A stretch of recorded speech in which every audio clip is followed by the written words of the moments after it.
The dust devils danced across the crystal wastes like ghosts made of sand and light. Owen Blake wiped sweat from his forehead and adjusted the heavy pack on his shoulders. 5 years of making this journey, and the twin sons of Draven 7 still felt like they wanted to cook him alive. Most people thought he was crazy. The human colonists whispered about him in the settlement cafeteria. The Sarathi, the dragon-like natives of this world, avoided him entirely.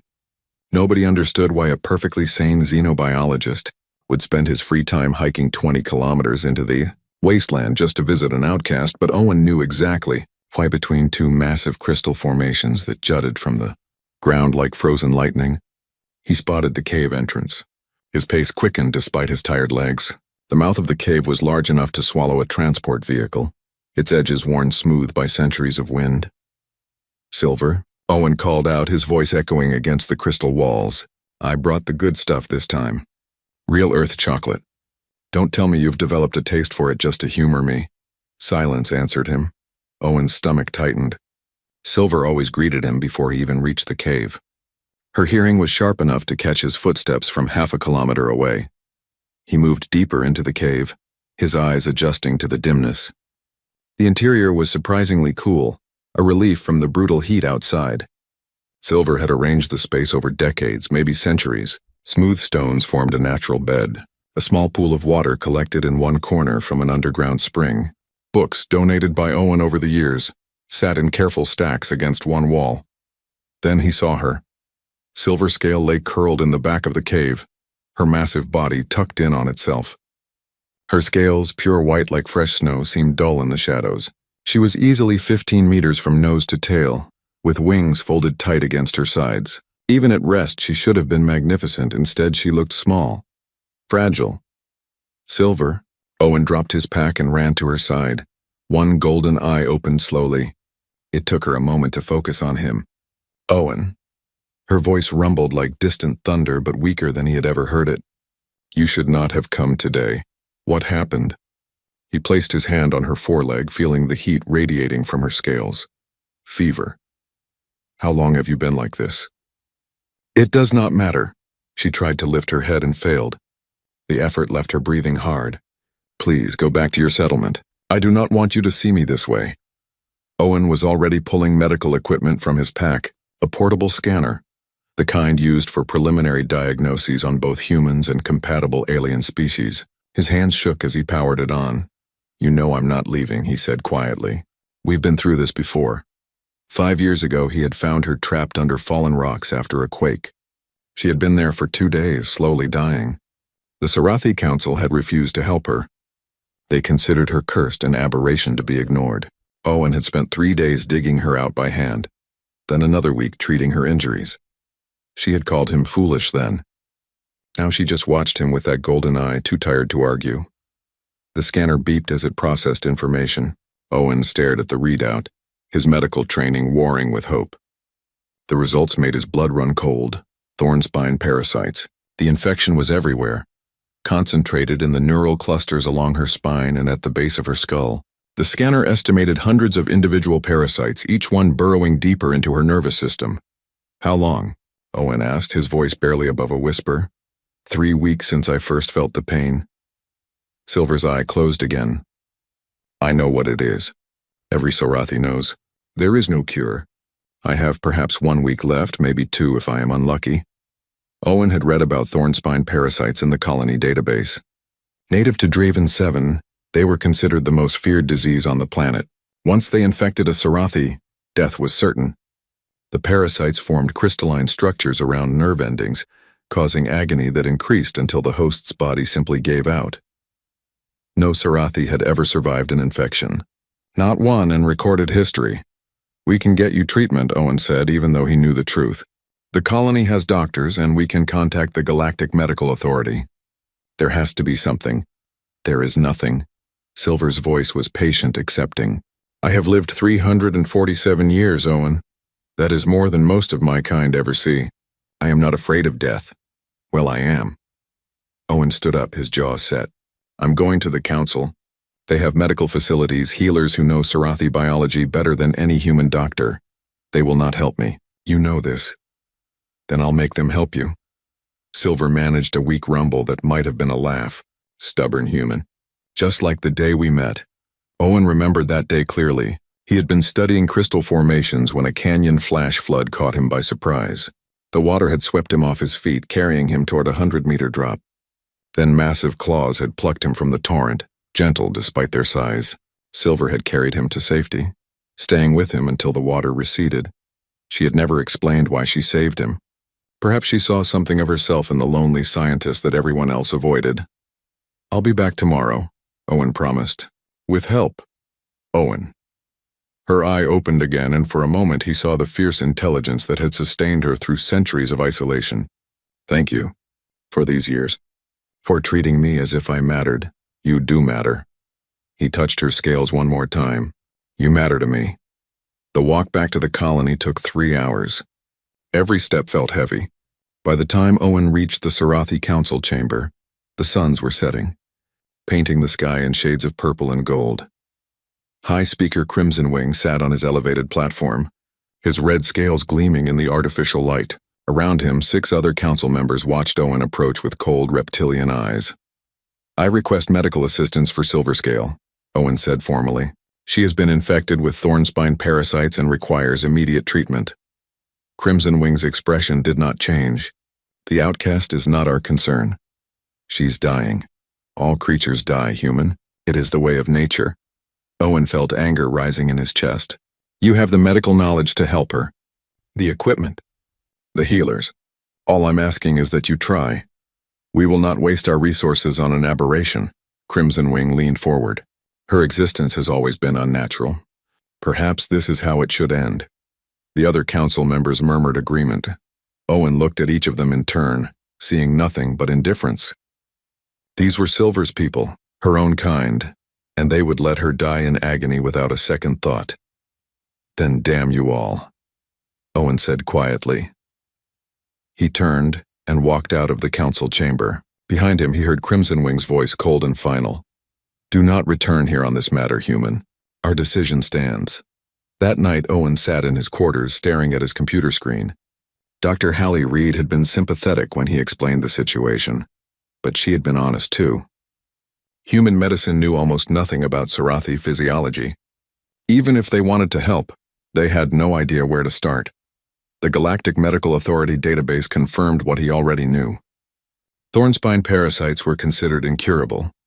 Every xenobiologist in known space had studied them at some point. None had found a solution. Owen pulled up his personal files, scrolling through years of research notes and case studies from his time as a veterinary student on Earth. He had specialized in large reptiles before switching to xenobiology. Somewhere in all that old data, there had to be something useful. His eyes burned from staring at the screen. His coffee had gone cold hours ago, but he kept searching, driven by desperation and something deeper, something that felt like love. Silver had saved his life once. She had given him friendship when he had none. She had listened to his stories about Earth, about the mother he lost when he was 12, about all the ways he had never quite fit in with his own species. She was his family. The only family he had left. Owen would not let her die alone in that cave. He would not accept the Council's cruelty or the universe's indifference. There had to be a way. And if there was not, he would invent one. 3 days had passed since Owen last slept properly. His quarters looked like a disaster zone, with empty food containers scattered across the floor and medical journals displayed on every available screen. Dr. Reed had stopped by twice to check on him, bringing coffee and concern in equal measure. "You need rest," she had said that morning, looking at the dark circles under his eyes. "I need answers," Owen had replied. Now, as the colony's artificial lights dimmed to simulate nighttime, Owen finally found something worth his attention. An old case study from Earth dated almost 60 years ago, before humanity had even made first contact with alien life. A species of large monitor lizard on Madagascar had suffered from a parasitic infection that bore striking similarities to thornspine parasites. The parasites had burrowed into neural tissue, forming crystalline structures around nerve endings. The infection had been considered fatal until one veterinarian tried something radical. Owen's heart raced as he read the treatment protocol. It was based on a modified version of an anti-parasitic compound, combined with neural stabilizers to prevent shock. The treatment had required direct injection into the affected neural clusters. It had been dangerous, painful, and had only a 40% success rate, but 40% was better than zero. Computer, pull up the molecular structure of that compound, Owen said aloud. Compare it to known substances in the Draven 7 chemical database. The computer processed for several seconds. Then it displayed a series of molecular diagrams that made Owen lean forward in his chair. The base compounds existed on Draven 7. They were rare, used in some industrial processes, but they existed. With modifications, accounting for Sarathi biology instead of Earth reptiles, he might be able to synthesize something similar. It was a long shot. It might not work at all. It might even kill Silver faster than the parasites would. But it was a chance. Owen started making notes, calculating dosages, running simulations on the computer. He pulled up everything he could find about Sarathi neural physiology. The species was remarkably similar to Earth's large reptiles in some ways, different in others. Their nervous system operated at higher temperatures. Their pain tolerance was lower despite their size. Their cellular regeneration was faster, which might help or might complicate things. Dawn came without Owen noticing. He was deep in equations when Dr. Reed entered his quarters without knocking. "Owen, you look terrible." She set down a tray of breakfast. "Please tell me you found something, because I'm starting to worry about you as much as I am about Silver." "I found something." Owen turned his screen toward her. "It's never been tested on extraterrestrial life. It might not work, but it's the only option I've got." Reed studied the data, her expression shifting from concern to concentration. She was a good doctor, better than most who ended up in frontier colonies. She had left a prestigious hospital on Mars for reasons she never discussed and Owen had never asked. "This is insane," she said after a long moment. "The pain alone could kill her. And if the dosage is wrong, you'd destroy her nervous system. Before the parasites do. No, you could be prosecuted for experimenting on an intelligent being without proper authorization." "I know that too." Reed was quiet for a moment. Then she closed the door behind her and sat down at Owen's workstation. "Show me your calculations. If we're doing this, we're doing it right." Relief washed over Owen. "Thank you." "Don't thank me yet. We have a lot of work to do." They spent the next 12 hours refining the treatment. Reed's medical expertise filled in gaps that Owen's veterinary background had left open. Together, they designed a 3-stage protocol. The first stage would target the parasites near the surface. The second would go deeper into the major neural clusters. The third would be a full systemic treatment to eliminate any remaining parasites and help Silver's body heal. Each stage would take 24 hours. Silver would need to survive 72 hours of treatment, and every moment would be agony. "We need to test this," Reed said finally, "on the parasites themselves outside a host. If it doesn't kill them in the lab, it won't work in her body." Owen already had parasite samples. He had collected them from infected tissue found in the wasteland, carefully preserved for study. Now those samples would serve a different purpose. The test took another full day. Owen watched through a microscope as the modified compound encountered living parasites. For the first few minutes, nothing happened. Then the parasites began to break down. The crystalline structures they formed started to crack and dissolve. Within an hour, every parasite in the sample was dead.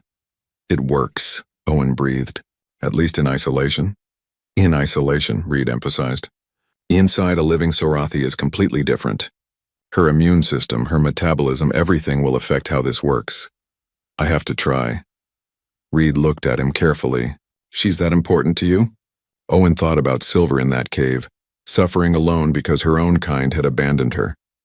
He thought about the gentle way she had held him after saving him from the flood, careful not to let her claws pierce his skin. He thought about long conversations under the stars, her teaching him about the history of her world, him telling her stories about Earth. "She's my family," Owen said simply. Reed nodded. "Then let's make sure we give her the best chance possible." They synthesized enough of the compound for all 3 stages of treatment. Owen packed everything carefully into insulated containers.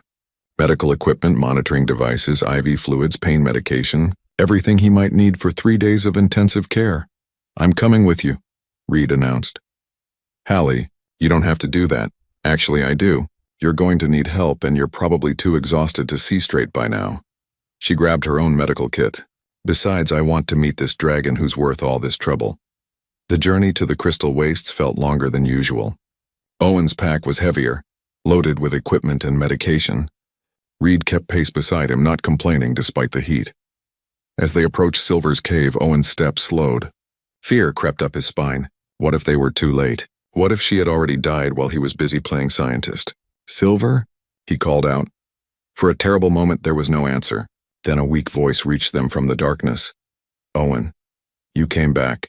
She was worse than before. Her breathing was labored, and even in the dim light, Owen could see tremors running through her body.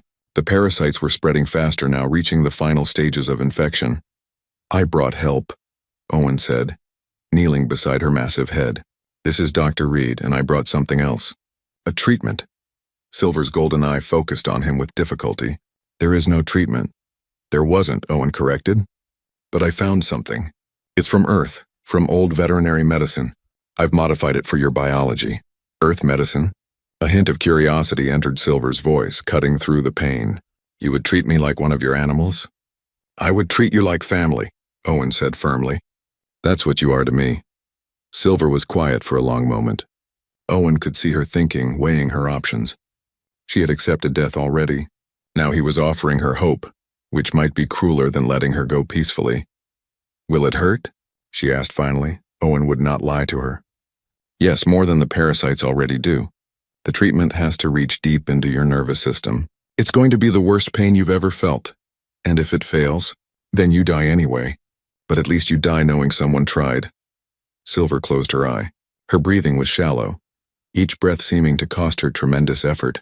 When she spoke again, her voice was barely a whisper. "I have lived alone for so long, outcast, unwanted. When I saved you from that flood, I thought perhaps fate was giving me one small kindness before the end. Someone who did not see me as cursed." She opened her eye again. "You have given me far more than I ever expected. These years of friendship, of being seen as worthy. Whatever happens now, I am grateful." "Don't talk like you're saying goodbye," Owen said, unpacking his equipment. "We're just getting started." Reed was already setting up monitoring equipment, working efficiently despite the alien environment. She had dealt with stranger situations in her career, though perhaps not stranger patients. Owen prepared the first injection. His hands were steady now, all doubt burned away by necessity. This was what he was trained for. This was what he could do. "Ready?" he asked Silver. "No," she admitted. "But do it anyway." Owen positioned the injection device against the scales at the base of her skull, where the first major cluster of parasites had formed. The device would drive the compound deep into the neural tissue, directly to where it needed to be. "I'm sorry for what comes next," he said quietly. Then he triggered the injection.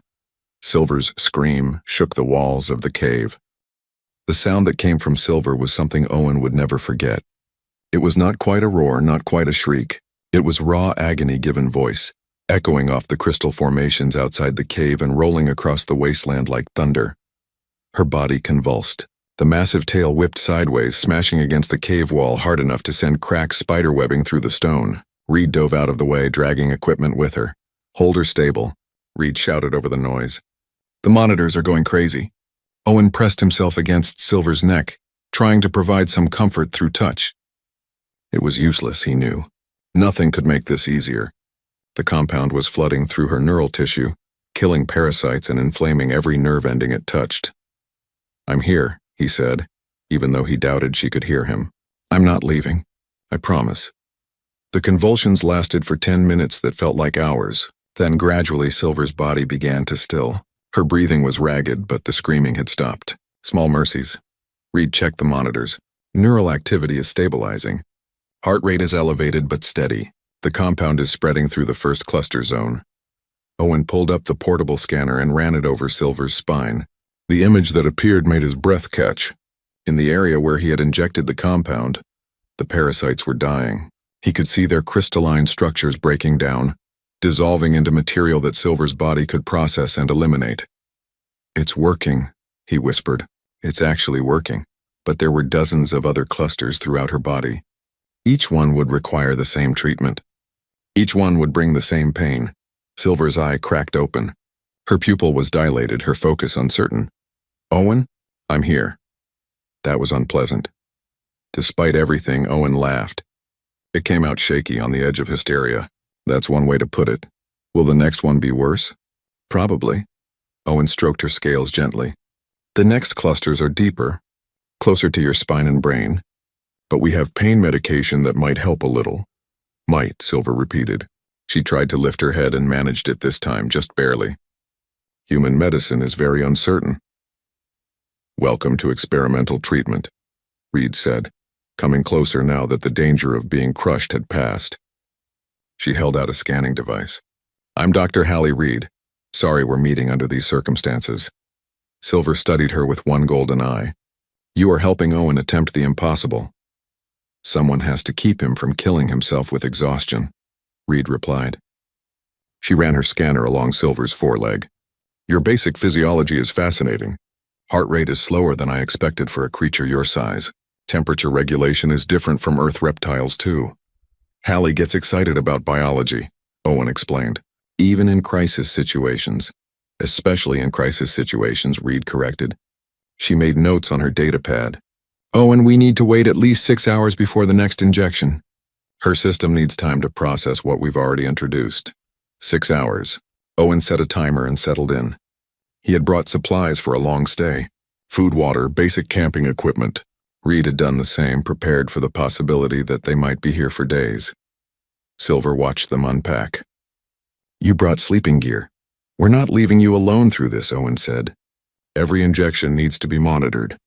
Besides, I told you, family doesn't abandon family. Something changed in Silver's expression. Owen had learned to read her body language over the years, subtle as it was. This was emotion she rarely showed. Vulnerability. Hope. My own kind would not do this, she said quietly. They would let me die without a second thought. Then your kind are fools, Reed said bluntly. She had set up a small camp stove and was heating water for coffee. Intelligence is supposed to be accompanied by compassion.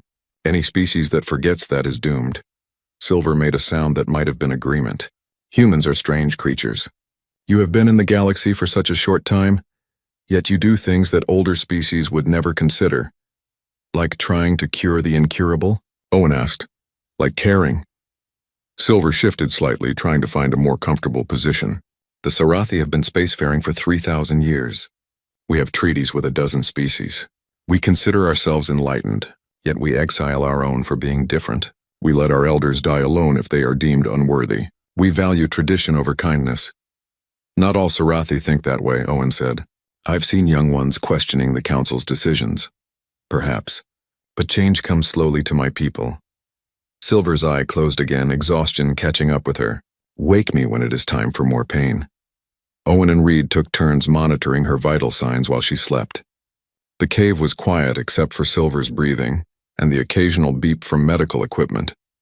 Outside, the suns crossed the sky, painting shadows that crept across the cave floor. Reed made simple meals from their supplies. Owen forced himself to eat, knowing he needed the energy. Between checks on Silver, he reviewed the treatment plan for the 100th time, looking for anything he might have missed. You really love her, Reed observed during one of these reviews. Owen looked up from his data pad. Is that so strange? No, just rare. Reed stirred her instant noodles thoughtfully. Most xenobiologists maintain professional distance from their subjects. You threw that out the window. She's not a subject. She never was. Owen glanced at Silver's sleeping form. When I first came to Draven 7, I was running from Earth. From memories of my mother dying, from feeling like I never quite belonged anywhere. Then I found Silver, and she was running too. From her own people, from their judgment. We understood each other. Your mother, Reed said carefully. Owen, you know Silver can't replace her. I know. But that's not what this is.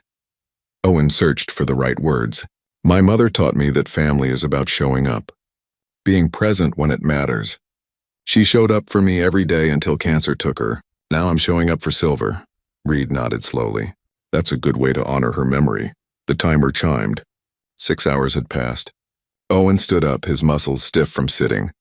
Time for the second injection, Silver, he said gently, touching her shoulder. We need to continue. She woke immediately, more alert now than before. The pain medication and rest had helped. So soon? We can't let the parasites regroup. The next cluster's along your spine, about halfway down.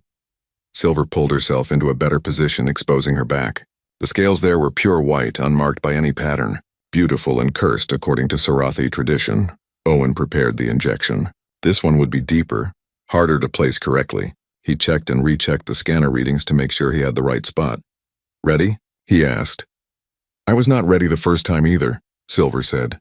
"But I trust you." Those words hit Owen harder than he expected. Trust. She was giving him everything, her life in his hands. Based on nothing but faith in his intentions, he could not fail her. The second injection went into the neural cluster along her spine. Owen watched the compound flow through the injection device, seeing it disappear into Silver's body. For a moment there was nothing. Then Silver's entire body went rigid. This time she did not scream. The pain was too intense for that. Her claws dug into the stone floor of the cave, gouging deep furrows. Her wings, which had been folded tight, spasmed outward, nearly hitting Reed. "Neural shock," Reed called out, reading the monitors. "Her brain is being overwhelmed by pain signals." Owen had prepared for this. He grabbed a second injector, this one loaded with a powerful neural blocker. It would not eliminate the pain, but it might take the edge off enough for Silver to survive it. He administered it directly into the soft tissue under her jaw, where it would reach her brain fastest. For a terrible moment, nothing changed. Then Silver's body began to relax slightly. Her breathing, which had nearly stopped, resumed in great gasping lungfuls. Her claws released their death grip on the stone. "Still here," she managed to say, her voice raw. "Still alive." "You're doing great," Owen lied. She was barely holding on, and they both knew it. But sometimes lies were kinder than truth. The scanner showed more parasites dying. The second cluster was being destroyed, just like the first. But the cost was enormous. Silver's body was taking damage from the treatment itself, stress fractures in her neural pathways, inflammation in her tissues. Reed met Owen's eyes across Silver's body. Her expression said what he was thinking. This might work, but it might also destroy her nervous system in the process. They were racing against time, trying to kill the parasites before the cure killed the patient. "Owen," Silver said weakly, "if I do not survive this, I want you to know something. Don't talk like that. Save your strength, listen." She turned her head to look at him directly. "These 5 years with you have been worth the 300 years before them. You gave me something I thought I had lost forever. Purpose, worth, a reason to wake each morning. Silver, please. I am not afraid anymore," she continued. "Whatever happens, I am grateful. You are the best son I never had." Owen felt tears on his face. He did not remember starting to cry. "And you're the best mother I could have asked for. So you need to survive this, because I'm not ready to lose another mother. I'm not ready to be alone again." Silver closed her eye. "Then I will try very hard not to disappoint you." The next 24 hours were the hardest of Owen's life. He and Reed took turns monitoring Silver, adjusting medications, providing what comfort they could. The parasites in the second cluster died slowly, and each death caused more pain, but Silver held on. Through pain that should have killed her, through neural stress that would have destroyed a weaker mind, she held on, because Owen had asked her to, because she had found something worth living for. As the suns rose on the second day, Owen checked the scanner one more time. The second cluster was clear. 2 down, dozens more to go. They were not done yet. Not even close, but they were still fighting, still hoping, and sometimes that was enough. News traveled fast in a frontier colony. By the 3rd day of Owen's absence, people were talking. The human settlers whispered in corridors about their strange xenobiologist who had vanished into the wasteland. The Sarathi heard rumors through their own networks, carried on wings from settlement to settlement. Owen knew none of this. His world had shrunk to the interior of a cave, to the steady rhythm of medical monitoring, to Silver's labored breathing. She was deteriorating, not from the parasites, which were dying in every cluster he treated, but from the treatment itself. Her body was strong, but it had limits. The compound was harsh, designed to destroy parasites that had evolved to resist every natural defense. It damaged healthy tissue, too. "Temperature is spiking again," Reed said, checking the monitors. Her voice was hoarse from lack of sleep. They had both been running on stimulants and willpower for days. 107 degrees. That's high even for Sarathi physiology. Owen pressed a cooling pack against Silver's scales. She was barely conscious now, drifting in and out of awareness. When she was lucid, she was in too much pain to speak. When she was not, her body twitched and shuddered with fever dreams. The third injection is due in 2 hours, Owen said. He did not need to check the timer. He had memorized the schedule. That one targets the clusters near her brain. It's the most dangerous, Owen. Reed put down her datapad and looked at him directly. We need to talk about the possibility that this won't work. It's working. The parasites are dying. The parasites are dying, but so is she. Reed gestured at the monitors, at the vital signs that were slowly weakening. Her nervous system is taking massive damage. Even if we kill every parasite, she might not recover. She might never wake up. Then we make sure she does wake up. Owen's voice was firm, allowing no doubt. Doubt was the enemy now. Doubt would make his hands shake when they needed to be steady. Reed was quiet for a moment. Then she nodded. All right, but we need more supplies. Pain medication is running low and we're almost out of IV fluids. I'll go back to the colony, Owen said. You stay with her. Owen, you can barely stand. Let me go. No. He was already packing a small bag. If something happens while I'm gone, you're the better doctor.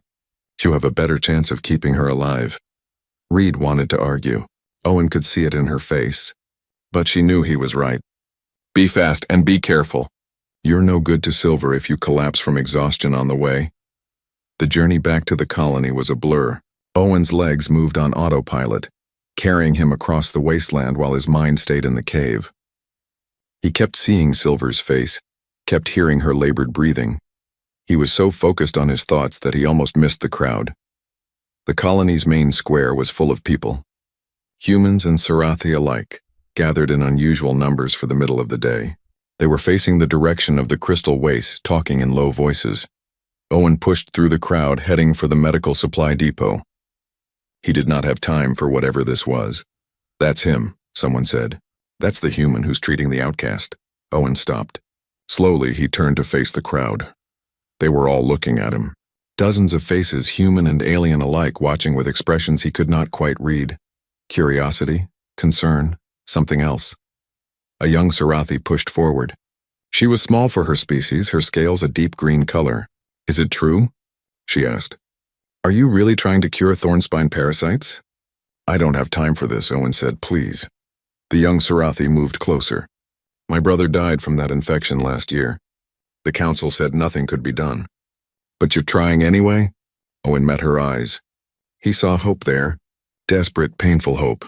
I'm trying, he admitted. But I don't know if it will work. No one has ever tried before, the young Sarathi said. That alone is more than my kind would do for someone they consider cursed. Murmurs ran through the crowd. Owen saw several Sarathi nodding, their expressions thoughtful. The humans looked sympathetic, though most of them had probably never given Silver much thought before now. I need medical supplies, Owen said. Then I need to get back to her. I'll help you carry them, the young Sarathi offered. So will I, a human colonist added. Before Owen could protest, half a dozen volunteers had surrounded him. They followed him to the supply depot, helped him gather everything he needed, packed it efficiently for the journey back. Why are you helping? Owen asked as they worked. The young Sarathi, who had introduced herself as Verdant, answered quietly. Because you are showing my people what they should have been all along. Compassionate. Willing to fight for those who cannot fight for themselves. Your council won't see it that way. The council is old and set in their ways. Verdant secured a pack of medical supplies. But I am not the only young one who questions their decisions. If the outcast survives because a human refused to give up, it will mean something. It will change things. Owen wanted to tell her not to build her hopes on this. Silver might still die. The treatment might fail in the final stages. But looking at Verdant's face, at the faces of the other young Sarathi in the crowd, he kept silent. Sometimes people needed hope more than they needed truth. The group helped him carry supplies back toward the wasteland. They could not go all the way to the cave, not without the council's knowledge becoming public. But they carried the heavy packs for several kilometers, lightening Owen's burden. As they turned back, Verdant touched Owen's arm gently with one claw. Tell her that some of us care. Tell her she is not forgotten. Owen nodded. He could not trust his voice to speak. The sun was setting when he returned to the cave. Reed looked up from monitoring equipment, relief clear on her face. Thank the stars. I was getting worried. Owen set down the supplies. How is she? The same. No better, no worse. Reed helped him unpack. We're at a critical point, Owen. The next injection either saves her or destroys what's left of her neural function. There's no middle ground anymore. Silver's eye opened just slightly. She had been listening. Then we should proceed. Silver, you need rest. I have been resting. Her voice was weak but determined. The pain is constant whether I sleep or wake. Let us finish this. Owen prepared the third injection with hands that wanted to shake. This was it. The cluster near her brain. The most dangerous parasites in the most dangerous location. Too little of the compound and they would survive. Too much and he would destroy her mind. He had run the calculations 100 times, checked and rechecked the dosage, but calculations meant nothing when faced with living tissue, with the unpredictable complexity of biology. Owen, Silver said, look at me. He met her golden eye. I trust you, she said simply. Whatever happens, it was my choice. You gave me that. Choice, dignity, love. Even if I die now, I die knowing I mattered to someone. You matter to a lot of people, Owen said.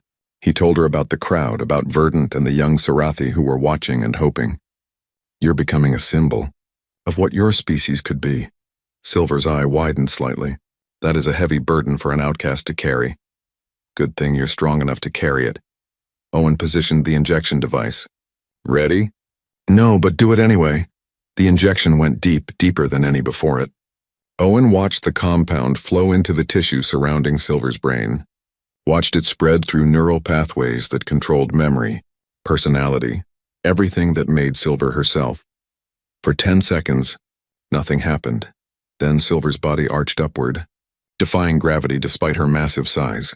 Her wings spread fully for the first time in days, filling the cave with white membrane.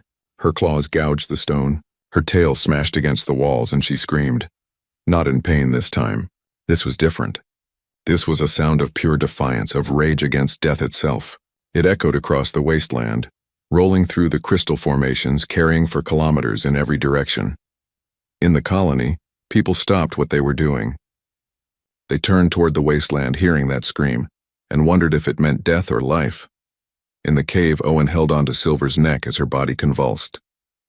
Reed worked frantically to stabilize her vital signs, to keep her heart from giving out under the stress. Stay with us, Owen said, his voice lost in the noise. Stay with us, Silver, please. The convulsions lasted for 20 minutes. Then slowly they began to ease. Silver's wings folded. Her body lowered back to the ground. Her breathing was rapid but steady. Owen checked the scanner with shaking hands. The parasites near her brain were dead. All of them. The compound had worked perfectly, destroying the infection without damaging the surrounding tissue. Silver was alive. Her brain was intact. They had done it, Owen, Reed said urgently. Look at this. She pointed to a different monitor, one showing overall parasite distribution. Owen stared at the readout, not quite believing what he saw. The compound had spread farther than expected. The injection near her brain had pushed medication through her entire nervous system. Parasites throughout her body were dying, not just in the targeted cluster. Is that what I think it is? Owen asked. The systemic effect we were hoping for. Reed's voice was filled with wonder. The third injection pushed her over the threshold. Her immune system is recognizing the parasites as foreign now, attacking them alongside the medication. Owen, she's going to make it. She's actually going to make it. Owen sank to his knees beside Silver's head. Exhaustion hit him all at once, 3 days of tension releasing in a single moment. He pressed his forehead against her scales and let himself cry. Thank you, he whispered. Thank you for holding on. Silver's eye opened. It was clearer than it had been in days. Did we succeed? Yes. Owen could barely speak through the tears. Yes, we succeeded. Good. Silver's eye closed again. Then I believe I will sleep now. Proper sleep, without pain. Within minutes, her breathing had evened out. Deep, steady, healthy. Reed checked her vital signs and smiled. She's stable. Actually stable, not just barely hanging on. The fever is breaking. Oh, and she's going to be fine. Outside the cave, dawn was breaking. The 4th day since treatment began. The day everything changed. Silver slept for 16 hours straight. Owen and Reed took turns keeping watch, monitoring her recovery with careful attention. Every hour that passed showed improvement. Her fever dropped to normal levels. Her breathing grew stronger.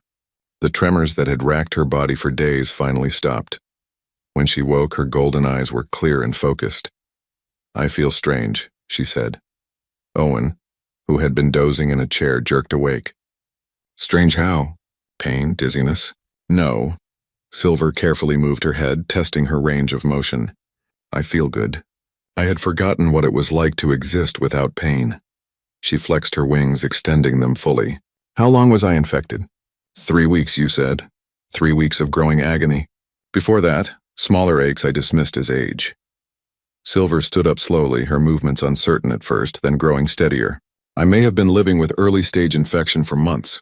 This clarity, this absence of pain, it is like being young again." Reed ran her scanner over Silver's body, a smile growing on her face. "Remarkable. The parasites are completely gone. Your neural tissue is regenerating. There will be some residual damage, probably some numbness in your extremities for a few weeks, but nothing permanent. You saved my life." Silver looked from Reed to Owen. "Both of you. I do not have words sufficient to express my gratitude." "You don't need words," Owen said. "You're family. This is what family does." Silver lowered her massive head until she was eye level with Owen. "Then I am the luckiest creature in the galaxy, to have found a family when I thought I would die alone." A sound from outside the cave made them all freeze. Voices. Many voices, growing closer. Owen moved to the cave entrance and looked out. What he saw made his breath catch. A crowd had gathered in the crystal wastes. At least 50 people, human and Sarathi, standing in the morning sun, and at the front of the crowd, looking stern and angry, was High Speaker Crimson Wing with his council. "This is going to be trouble," Owen muttered. He walked out of the cave to face them. Reed followed, positioning herself beside him. Behind them, Silver emerged slowly, her white scales gleaming in the sunlight. The crowd fell silent. Every eye fixed on Silver, on the outcast who should have been dead. Crimson Wing's scales seemed to darken with anger. "What have you done, human?" "I saved her life," Owen said simply. "That's what I did. You had no right." The council's decision was clear. We would not waste resources on an aberration. "Good thing I didn't ask for your resources then." Owen crossed his arms. "I used human medicine. Human knowledge. Human determination. And it worked." Murmurs ran through the crowd. Several young Sarathi pushed forward, including Verdant. They were looking at Silver with something like wonder. "She is alive," Verdant said, her voice carrying across the wasteland. "The thornspine parasites are cured. A human did what all our healers said was impossible. Impossible for good reason." Crimson Wing's voice boomed. "This human has experimented on an intelligent being without authorization. He has violated a dozen galactic medical ethics codes. He has interfered with natural order." "Natural order?" Owen's voice was quiet but hard. "You mean your prejudice. You were content to let her die because she looks different, because her scales are white instead of colored. That's not natural order. That's cruelty. You know nothing of our culture, human. Albinism in Sarathi has always been a sign of ill fortune. For 300 years, this creature has brought misfortune to those around her. I am standing right here," Silver said, her voice cutting through the argument like a blade. "If you wish to speak of me, High Speaker, you might do me the courtesy of addressing me directly." Crimson Wing turned to her, and for a moment, something like surprise crossed his face. He had probably never heard Silver speak in public before. She had been silent for so long, accepting her exile without protest. "You should have died with dignity," Crimson Wing said. "Instead, you allowed this human to defile you with his experiments." "Dignity?" Silver took a step forward. Her full size was impressive when she chose to display it. "You speak to me of dignity? You who cast me out as a hatchling for something I could not control? You who let your own people die from parasites rather than admit you did not have all the answers? We have our ways, our traditions. Your traditions are hollow." Silver's voice grew stronger. "I have lived 347 years in exile. I have watched your precious traditions hurt others like me, others who were different. I have seen young ones hidden away by their families, seen the elderly abandoned when they became inconvenient. And I said nothing because I believed I deserved my exile." She spread her wings wide. The morning sun shone through the white membranes, creating a halo effect that made her look almost divine. But this human showed me something your traditions never could. Compassion without condition. Love without judgment. He saw worth in me when my own kind saw only a curse. And because of him, I live. Not just survive, live. The crowd was completely silent now. Even Crimson Wing seemed at a loss for words. You want to charge him with crimes? Silver continued. Then charge me as well. I consented to the treatment. I chose this path, and I would choose it again every time. Verdant stepped forward from the crowd. I stand with the human and the outcast. Another young Sarathi joined her. As do I, then another. And another. Within moments, a dozen young Sarathi had separated themselves from the crowd, forming a line between Owen and the council. This is rebellion, Crimson Wing said, but his voice had lost its certainty. This is evolution, Verdant replied. The Sarathi have been stagnant for 1,000 years. We cling to traditions that no longer serve us. We exile our different ones, we refuse to adapt, we reject new ideas. And where has it gotten us? We are a proud people with a long history. We are a dying people with no future, another young Sarathi said. Our birth rates decline. Our youth leave for other worlds, and why? Because we cannot imagine a society built on anything other than conformity. The human shows us another way, Verdant said. He crossed species lines to save someone he loved. He broke every rule we would have followed. And because of it, he achieved the impossible. That is not a crime. That is inspiration. Crimson Wing looked around at his council. The other members seemed uncertain now, glancing between the young protesters and the crowd. Public opinion was shifting, and they could all feel it. The Galactic Medical Authority will still want a full report, one of the council members said quietly. The humans' methods must be documented, tested, verified. Of course, Reed spoke up for the first time. We have complete records of the treatment. Every step, every dosage, every result. We're happy to share everything with the medical community. And if other Sarathi become infected? Another council member asked. Could this treatment be replicated? Yes, Owen said. It would need to be adjusted for individual physiology, but the basic approach should work. We've proven that thornspine parasites can be cured. No Sarathi has to die from them anymore. That changed everything.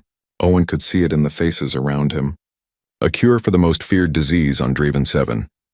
A treatment that could save hundreds, maybe thousands of lives. Crimson Wing saw it too. His expression shifted from anger to calculation. The council will need time to discuss this matter, to determine the proper course of action. While you discuss, Silver said, I will remain here. I have no desire to return to your settlements. This wasteland has been my home for centuries. It suits me. And I'll be staying with her, Owen added. She needs monitoring for the next few weeks, and I want to make sure there are no complications. Crimson Wing looked like he wanted to argue. But the crowd was too large, too mixed, too public for him to push the issue. He was trapped by his own political instincts.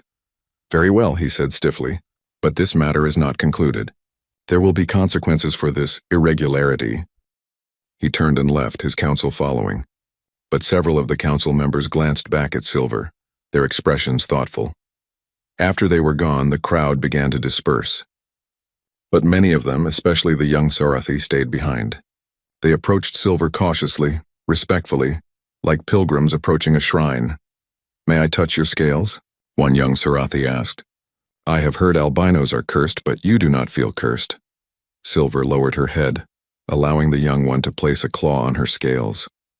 I am no different from you, except in color. But you survived the impossible? No, Silver corrected gently. A human who refused to accept the impossible saved me. That is different. More young Sarathi came forward. They asked questions about the treatment, about Owen, about what it felt like to be cured. Silver answered patiently, showing more warmth than Owen had ever seen from her. Verdant stayed after the others left. She looked at Owen with serious eyes. You have started something here, she said. The old ways are being questioned. The council's authority is challenged. Change is coming to the Sarathi, whether Crimson Wing likes it or not. I didn't mean to start a revolution, Owen said. I just wanted to save her. The best revolutions always start with love, Verdant replied. She touched her claws to her chest in a Sarathi gesture of respect. Thank you for showing us what we could be. As the sun climbed higher, Owen sat beside Silver's cave entrance. Reed had returned to the colony to file her medical reports and get some real sleep. The wasteland was quiet again, just Owen and Silver like it had been for 5 years. "Do you regret it?" Silver asked. "The attention? The conflict with the council?" Owen thought about it. "No, I'd do it all again. Even knowing what it might cost you?" "Especially knowing that." Silver was quiet for a moment. Then she said, "You know what I find most remarkable about humans?" "What?" "You are such a young species. You have been in the galaxy for barely a generation. Yet you do things that ancient races would never consider. You love fiercely. You fight against impossible odds. You refuse to accept that some things cannot be changed." She turned her golden eye toward him. "You are reckless and impulsive and gloriously beautifully alive in a way that older species have forgotten how to be." "Is that a compliment?" "It is the highest compliment I know how to give." Owen smiled. "Then I'll take it." They sat together in comfortable silence, watching the crystal formations sparkle in the sun. Somewhere in the colony, reports were being filed. Somewhere in council chambers, heated debates were happening. Somewhere in the galaxy, the news was spreading that the incurable had been cured. But here, in this moment, there was just a human and a dragon, a son and a mother, two outcasts who had found family in the most unlikely place. And that was enough. 3 months had passed since Silver's recovery. The crystal waste looked different now. What had once been an empty, hostile place had become something else entirely.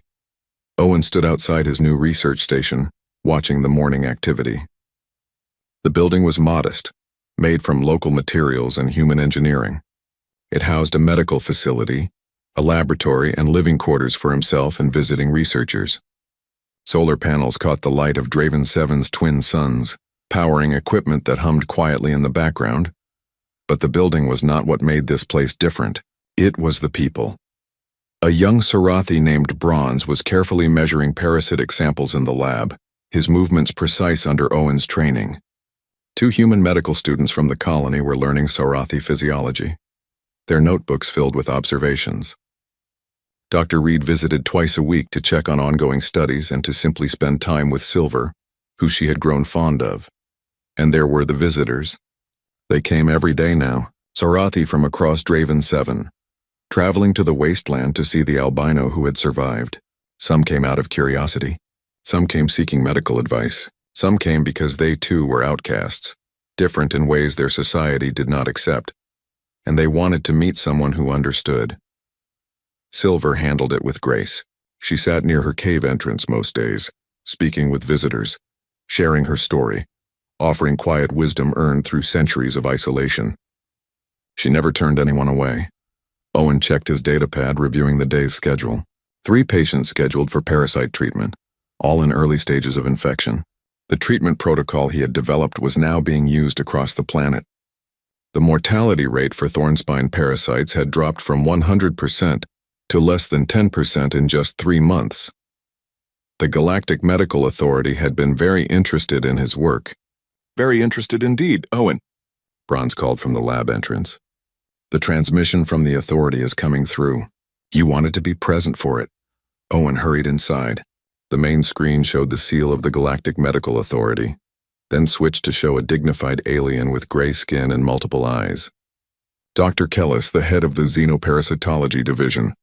"Dr. Blake," Kellis said formally. "Thank you for making time for this call." "Of course," Owen replied. He still was not used to being called doctor.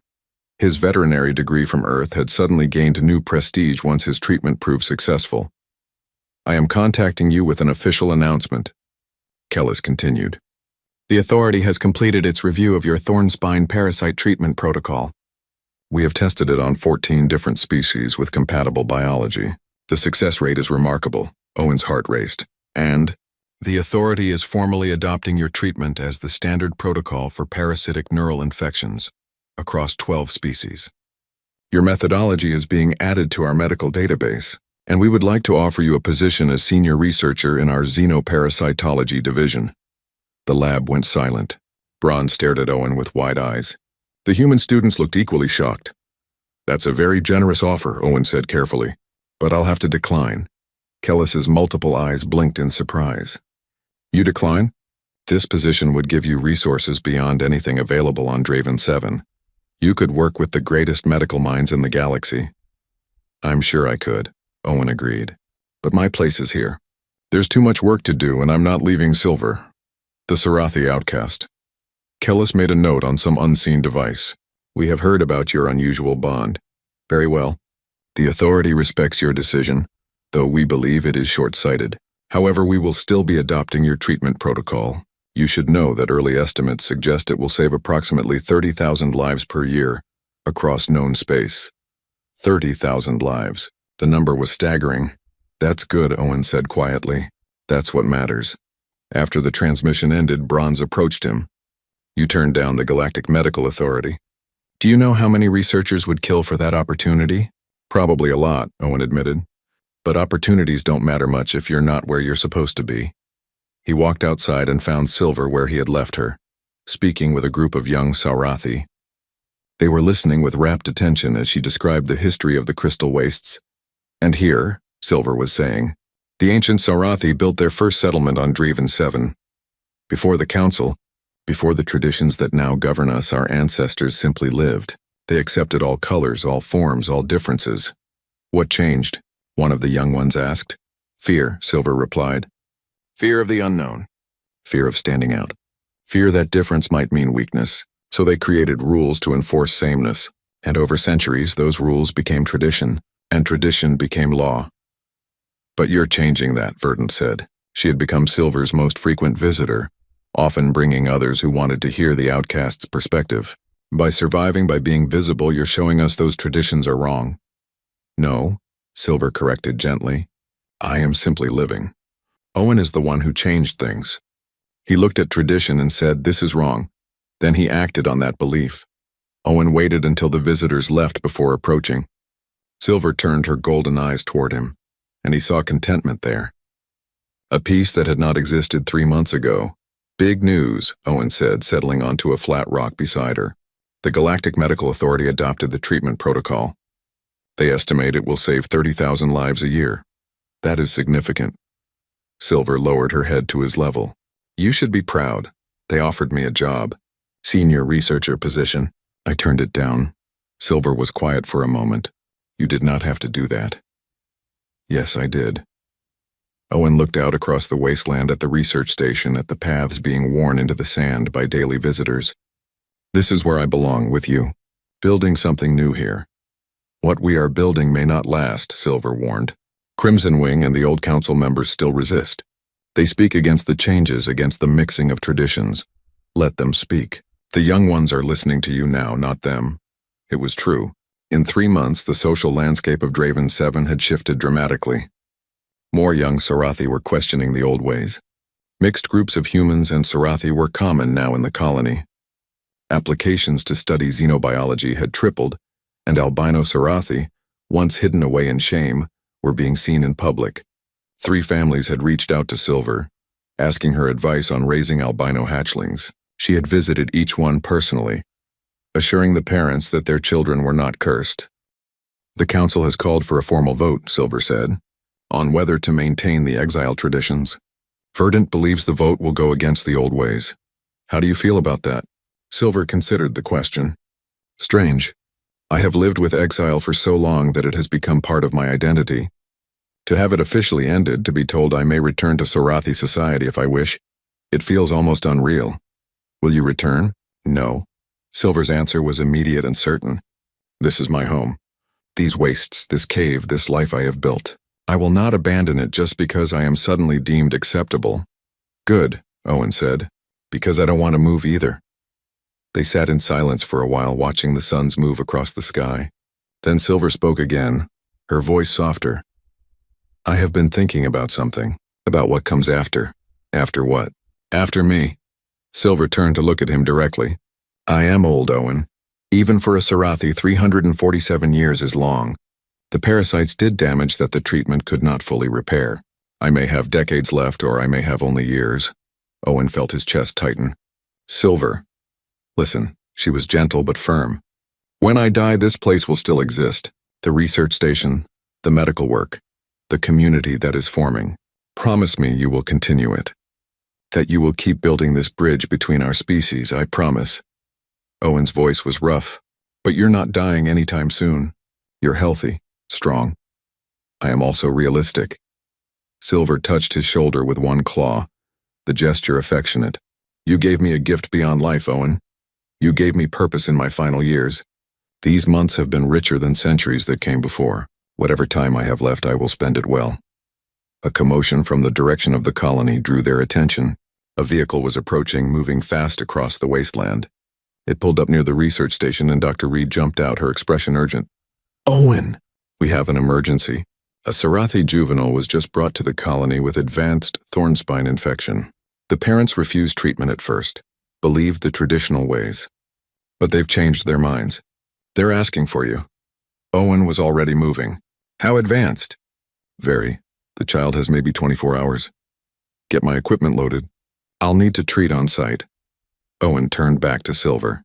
I have to go, I know. Silver's eyes were bright.